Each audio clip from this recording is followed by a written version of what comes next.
Thanks for sticking with us this afternoon. The Trump administration says it's reached a new framework trade agreement with China, claiming the tariffs on Chinese imports are at 55%. That's a significant drop from the height of the trade war, when Trump threatened to impose 145% tariffs on Chinese goods. Now, this comes as new inflation numbers show a slight increase from last month. ABC's Christiane Cordero has the latest from Washington.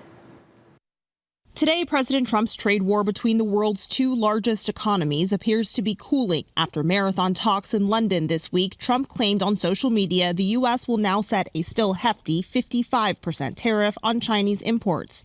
China will tax 10% on U.S. imports.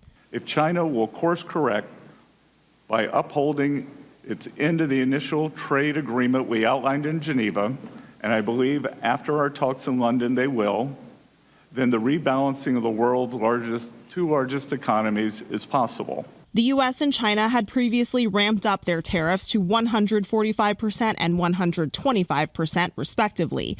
The administration also says China has agreed to continue sending its rare earth minerals to the U.S., used in everything from cell phones to car batteries. We do absolutely expect that the topic of rare earth minerals and magnets with respect to the United States of America will be resolved in this framework implementation. That is a fundamental part of that. China hasn't shared any details regarding what they've agreed to. In addition to the U.S.-China talks between trade representatives in London over the past 2 days, Presidents Trump and Xi spoke on the phone last week. The back and forth on trade has led to an uncertain economic outlook. The consensus among economists, an increase in tariffs will drive prices up on everyday goods.